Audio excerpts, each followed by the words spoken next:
Hi, I'm Garrett Berdan, registered dietitian and chef. I work to bring healthful, flavorful food to families, schools, and food service menus through recipe development and hands-on training.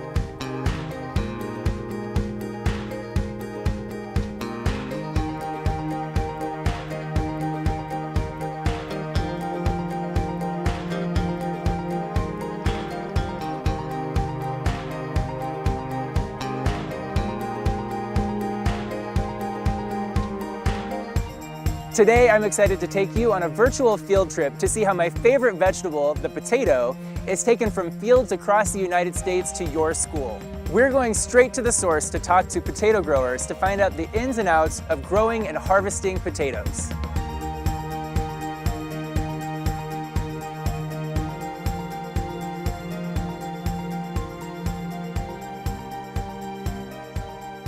So it's an exciting time right now on the potato farm. We're out in the field that was just harvested, right? That's correct. We're in the middle of potato harvest here in Idaho, and exciting time for us. Yeah, and now is potato harvest happening all over the country? No, actually potato harvest happens at different times depending on the climate, north or south. September, October is a big time for Idaho, but potatoes are harvested virtually every month of the year. So let's take this back to the beginning. When do you plant your potatoes? We plant our potatoes the middle of April. Typically in this area it's between the 1st of April and the end of May. And are potatoes planted with a seed, or how does that work? We actually take a potato seed that we know is disease-free. It's cut into sections, quarters generally, and we actually plant the piece of potato. Yeah, so it is just like a piece of potato that goes in the ground. Right. So what happens after that potato goes in the ground? It takes about 3 to 4 weeks to emerge, and once it emerges, then we begin applying water and nutrients to the potato to keep it growing healthy, and that continues throughout the summer into the fall months, so it can be 90 to 100 days. And underground, that potato is going to sprout some roots, and the potatoes grow along those roots, correct? Right. It will send out roots that actually have a little hook on the end of them. That hook develops into a tuber. Each potato plant will have, depending on the variety, anywhere between 5 and 20 tubers on a plant. And what variety do you grow? We grow primarily russets, russet Burbanks, russet Norcotis. And how do you know when the potato is ready to be harvested? They have a lifespan which takes you into September. We allow them to ripen in the ground so that the skin's set for at least 2 weeks before we harvest, so that potato is protected naturally. So when it comes time to harvest them, how do you dig the potatoes up? We have harvesters which actually go down. The potatoes are in a hill. The harvester goes down, takes all the dirt down for about 8 inches deep, and through the chains that are on the harvesters, the dirt falls through, the potatoes stay on, and are loaded directly into a truck in the field. So what happens to the potatoes when they leave the field in those big trucks? At this time of year, they're either going straight to the packing facility, or else they go into storage where we control the climate through the storage year, which basically is 10 months. Once they go to the packing shed, the facility where they will go into retail and food service packaging, they're unloaded out of the trucks.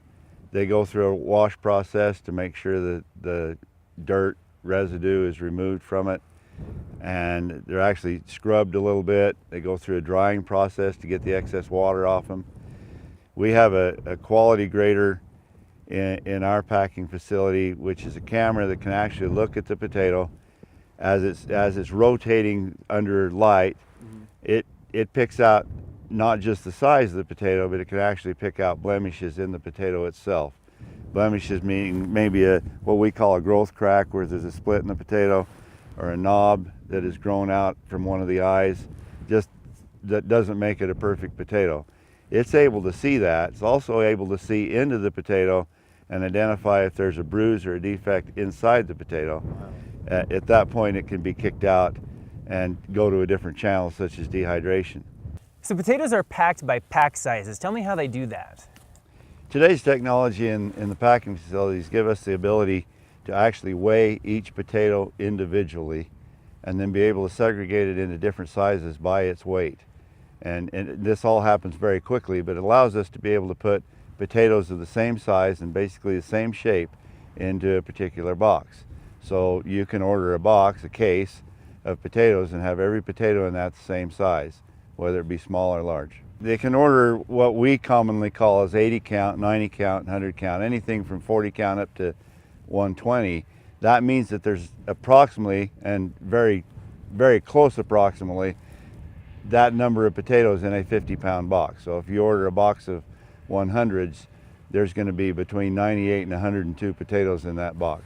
Now in schools, we'd like to order our potatoes based on that pack size. So we know that if we're going to order a case of 80 count potatoes, that we're going to be able to serve that 80 count potato as a baked potato that will credit for 1 cup of starchy vegetable, and that makes it easy for schools. So when the potatoes come out of the field, they can also go into storage, right? Tell me about the storage.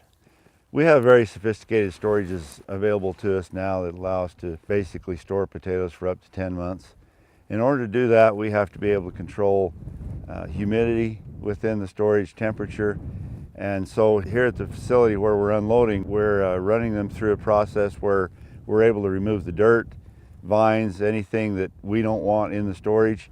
And then the clean potatoes go into the storage where they're laid down on a moist dirt floor, and we have air circulation pipes through there with holes in the bottom allow us to push air through that has been had humidity added to that, so it's getting humidity and the right temperature of air.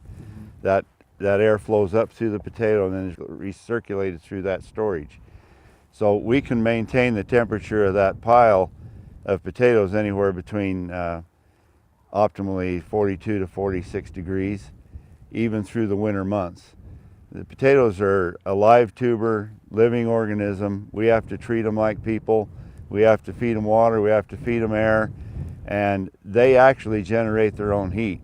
So when we have a storage full of potatoes, we don't have to add heat on a cold winter's day. They generate their own, and by us circulating, we maintain perfect control to where we can store these russet potatoes up to 10 months. Well, I think it's important to point out that we as farmers are stewards of the land. We make our living off the land, and we do everything we can to build that soil up. And so we do everything, depending on whatever crop it is, to try to keep the soil rich. So we have been able to engage some of the most recent technology in the form of pivot irrigation, like you see here in this field, where we can apply just the right amount of water at just the right time for the benefit of the crop. Also conserving water, not wasting it, utilizing it. We do the same thing with nutrients. We monitor our crop weekly by taking samples of the stem and analyze them for fertilizer that's available to that plant, and we only apply additional fertilizer if that plant requires it.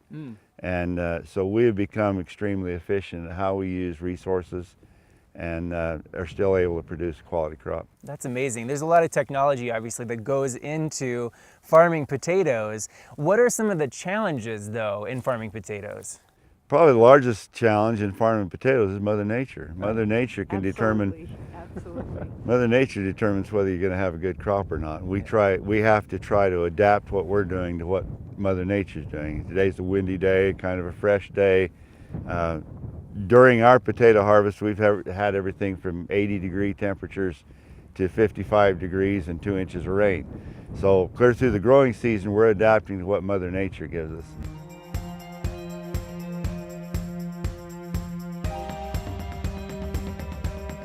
Thank you, Randy and Carlene, for showing me around today. Now, as a chef, I'm really interested in your Hardy family recipes. What are your favorite ways to prepare potatoes?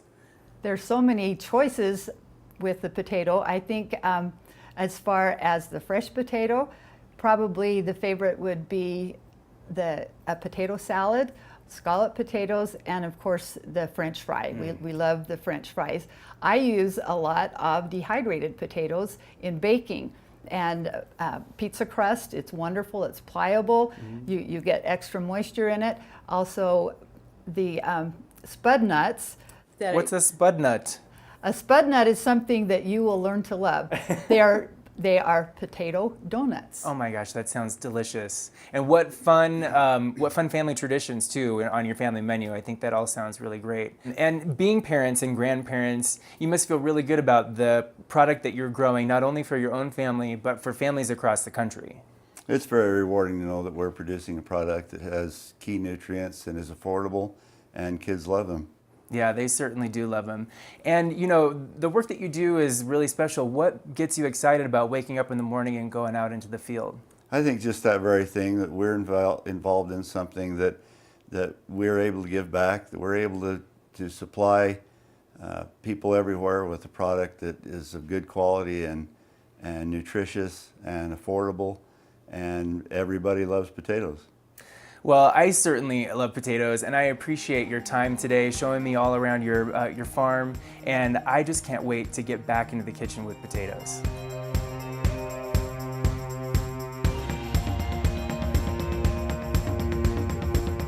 If you've never eaten a potato that has just been dug out of the soil, you're really missing out on an amazing treat. You've seen how potatoes are grown on an industrial scale, but now I'm going to show you how you can grow them in your own operation.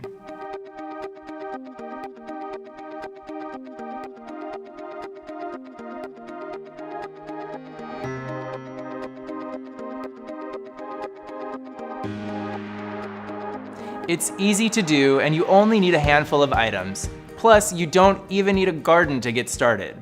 It's possible to grow potatoes in any container, from large garbage cans to small containers or stacks of tires. There are several advantages to growing potatoes in a container. It's easier to protect the potatoes from pests, weeds, and Mother Nature. It's also a fun learning opportunity for students because potato plants grow stunningly fast. You can use them as a teaching tool for a variety of school subjects. You can grow them year-round, and kids love potatoes.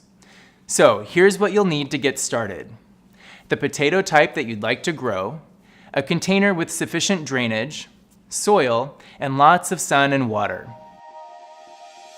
You'll first need your container. If your container doesn't come with drainage, make sure you add some by drilling holes at the bottom. To help with efficient drainage, you can use sand or rocks in the bottom of your container. Fill your container with approximately 6 inches of soil. When you're ready to plant, you can choose a seed potato, which is just a potato that hasn't been treated to prevent sprouting. Or you can also use store-bought potatoes that you've allowed to sprout in a cool, dark place. Whatever the case, you can either plant your potato whole, or cut the potato into quarter pieces that have at least 2 eyes per piece. Add 3 to 4 more inches of soil, then water the soil until it's damp but not soggy. Now it's time to watch your potatoes grow. Make sure your plants are getting plenty of sunshine and water. For every 7 to 10 inches of growth, add 3 to 4 more inches of soil around the base of the plant. Be careful not to break the plant while doing this. Continue to repeat this process until the soil reaches the top of your container.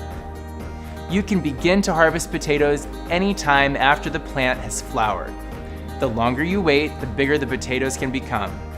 In general, total time between planting and harvest is about 4 months. When you're ready, just simply empty the container out onto a tarp and dig out those potatoes.